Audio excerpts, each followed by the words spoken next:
ഒരു പഴത്തിനായി ഒരു ത്യാഗം. കൈലാസത്തിൽ ശിവന്റെയും പാർവതിയുടെയും സന്നിധിയിൽ പ്രപഞ്ചത്തിന്റെ മർമ്മമറിഞ്ഞ നാരദ മഹർഷി എത്തി. അദ്ദേഹത്തിന്റെ കയ്യിൽ ലോകത്തിലെ ഏറ്റവും വിശിഷ്ടമായ ഒന്നായിരുന്നു ജ്ഞാനപ്പഴം. ഈ പഴം കഴിക്കുന്നവർക്ക് പരമമായ അറിവ് ലഭിക്കുമെന്നും സർവജ്ഞരാകുമെന്നും പറയപ്പെടുന്നു.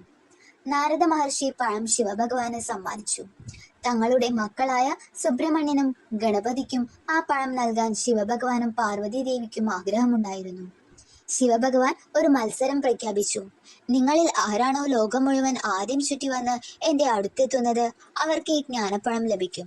സുബ്രഹ്മണ്യൻ ആഹ്ലാദിച്ചു.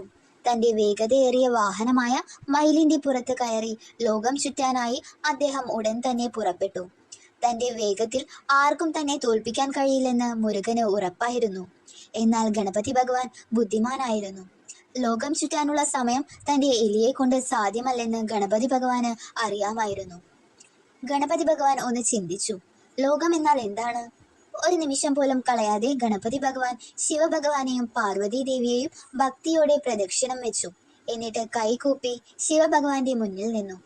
സുബ്രഹ്മണ്യൻ തിരിച്ചെത്തും മുൻപ് ശിവഭഗവാൻ ഗണപതിയോട് ചോദിച്ചു, മകനെ, നീ ലോകം ചുറ്റി വന്നോ? ഗണപതി ഭഗവാൻ വിനയത്തോടെ മറുപടി നൽകി, ലോകം മുഴുവൻ എന്റെ മാതാപിതാക്കളാണ്.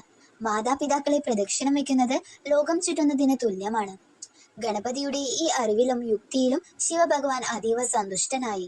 ജ്ഞാനപ്പഴം ലഭിക്കാൻ നീ തന്നെയാണ് യോഗ്യൻ എന്ന് പ്രഖ്യാപിച്ച് ശിവഭഗവാൻ ആ പഴം ഗണപതിക്ക് നൽകി. ലോകം ചുറ്റി തിരിച്ചെത്തിയ സുബ്രഹ്മണ്യൻ പഴം തന്റെ ജ്യേഷ്ഠന് ലഭിച്ചതറിഞ്ഞ് കോപാകുലനായി. താനെടുത്ത കഠിനാധ്വാനം വ്യർത്ഥമായതിലും തന്റെ ജ്യേഷ്ഠൻ തന്നെ ബുദ്ധി കൊണ്ട് കളിപ്പിച്ചതിലും മുരുകന് വല്ലാത്ത വിഷമം തോന്നി.